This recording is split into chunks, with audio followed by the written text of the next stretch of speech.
l'on voit le pouvoir et on ne le voit pas. Il faut faire de beaux mouvements avec la tête et ensuite ficeler tous ces mouvements en une photo, les ligoter comme otage de soi-même, comme amant de soi-même.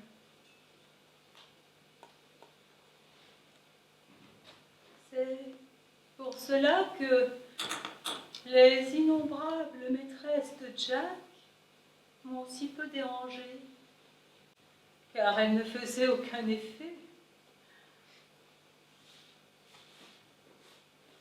Pour pouvoir captiver les autres, il faut être captif de soi-même. Il faut se taire. Mais le plus bruyamment possible dans le silence. Regarder un objet très attentivement, comme s'il se regardait dans un miroir. Oui, c'est ce que font tout le temps les gens. Ils nous voient, mais en réalité, ils se voient eux-mêmes en nous. Une rareté telle que moi n'est mise véritablement en valeur que lorsqu'elle est absente. Pourtant, on peut me voir partout, en veste, pour la journée. Je les achète par douzaines, mais pas moins cher pour autant. Je prends forme en me soulignant et en me coulant dans le béton. Mais pas ma taille, elle n'est pas soulignée. Et mes cheveux ne sont pas non plus bétonnés. Oh, ce Teddy est vraiment une charogne. Pas mal aussi, se noyer en baisant. Oh, non, vraiment. Enfin, rien qu'elle, la petite secrétaire, il a dû rapidement remonter à la surface quand la voiture a coulé. Apparemment, elle a coulé sur le champ, comme si la voiture était une baleine devant rapidement regagner les eaux, poursuivie par des pêcheurs et leurs flashs et flèches de plongée. Le pauvre petit poisson blond y est resté en bas. Marie-Jo!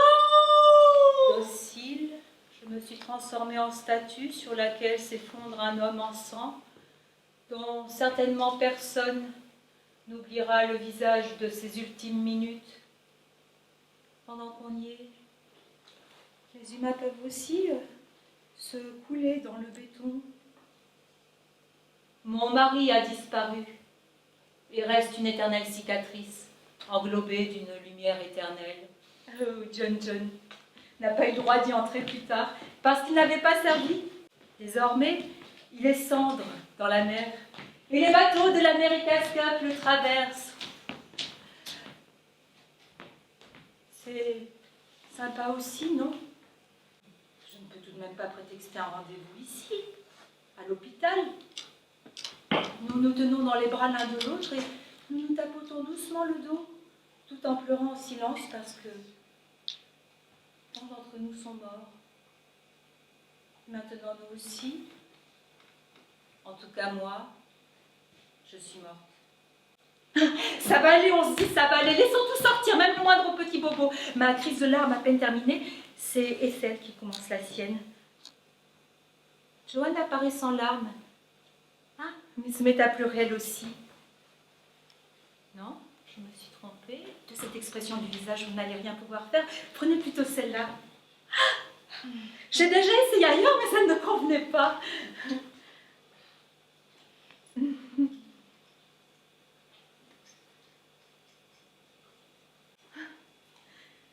Je me suis bien débrouillée, non? C'est toute mon œuvre. Convaincre les gens de cette mort ravissante en rouge et bleu clair. Une mort sous forme de deux petits-enfants charmants, à peu près comme Mathias Svelte. Une mort qui vous attend, hein, vous aussi, sauf qu'elle ne sera pas aussi géniale, je le crains. Instantanément. Jack s'est mis à importuner telle ou telle femme lorsqu'on lui tournait le dos. J'ai enfin clarifié avec Jacques son histoire avec Marilyn. Il disait Poupou, qu'elle avait de gros problèmes. Oh, longtemps avant qu'ils ne se fréquentent. Mais je devais me marier. Mes charmes ne pouvaient pas être mis en œuvre autrement. Il faut que tu fasses un riche mariage, disait-elle si bien. Ne gâche pas toute une année. Cette année, tu peux l'utiliser mieux que ça. Et de quoi a-t-on l'air à l'heure de visite au jugement dernier, si personne ne vous offre le bras parce qu'il faut attendre si longtemps sur la passerelle avant que Dieu n'arrive enfin et ne vous serre la main? Même avec De Gaulle et Khrouchtchev, ça allait plus vite. Mais bien sûr, il faut que tu obéisses. C'est seulement quand tu te feras remarquer partout que vraiment tu auras obéi. L'on dit quoi contre la chair, bien qu'elle soit avariée, le principal est qu'elle soit si richement garnie que la chair disparaisse en dessous. C'est Rara Girls, toujours hurler, se bastonner, frapper, crier, s'encourager, tout feu, tout flamme, et ce feu l'attise encore en faisant tout un cinéma, du vent, de l'air, souffler dessus, s'attaquer, des sportifs d'équipe, des footballeuses, mordre, donner des coups de pied, griffer. Avec tous mes vêtements précieux, parfois lisses, parfois bouffants, je cherche à faire croire que je n'ai pas de corps en dessous, même si je le présentais sous un aspect sportif, ferme, musclé, dans cette nouvelle version qu'on pouvait acheter partout à partir des années 60, bien que peu de gens n'aient eu les moyens, pour ainsi dire contenu sans contenu, dans d'innombrables magazines, à la télé, au cinéma. Une expression passe furtivement sur mon visage. Elle court, elle se donne du mal, mais elle est tout de même capturée et retenue par toutes les caméras. Alors il n'y a jamais plus que moi, plus jamais. Je n'ai même pas été capable d'atteindre le morceau de crâne sur le coffre de la voiture où j'avais grimpé. Le lendemain, je ne m'en souvenais plus. Je me souviens seulement que je pouvais voir une partie de l'intérieur de son crâne. Elle était de couleur chair, donc en fait, je ne suis peut-être pas maigre, hein, mais je peux le paraître parce que je m'habille habilement. Je suis dans mon élément lorsque je me montre parce que je ne suis pas seulement lumière, je ne suis pas furtive. Et lorsque parfois je voudrais fuir, on ne me laisse pas la possibilité. Je suis mes vêtements et mes vêtements sont moi. On ne peut dire à quel point Jacques était séduisant. Pour les hommes, hein, comme pour les femmes, sur ce plan-là, les drogues n'ont vraiment pas été nuisibles. Moi aussi, je les ai prises, pendant des années, avec un médecin, rien que pour ça. Très bien. Ma foi, Jacques était un colis, vide, souvent ouvert, rien dedans. Un colis qui n'arrive qu'après avoir déchargé toute sa cargaison de meubles, remplie de cachotteries, sur tant de femmes. Vous, Marilyn, n'êtes que lumière, la plus grande confusion, l'unique néant, pire que la table dans ma chambre sur laquelle sont posées des fleurs fraîches. Et même si la chair est faite de lumière, elle est tout de même condamnée à se décomposer. Marilyn a évidemment constamment oublié de se fixer.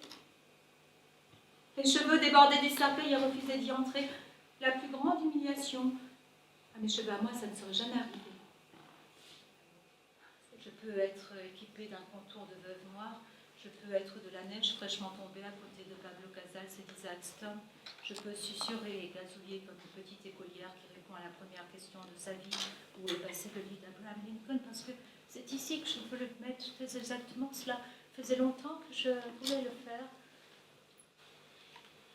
Je me tiens sur moi comme un vautour affamé.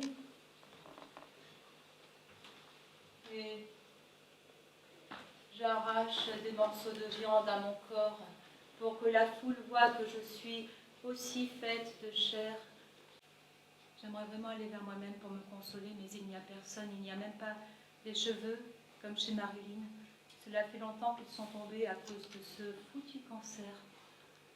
C'est drôle, non, il n'y a même pas de cheveux qui pourraient tomber. Si j'étais un corps, cela m'étonnerait.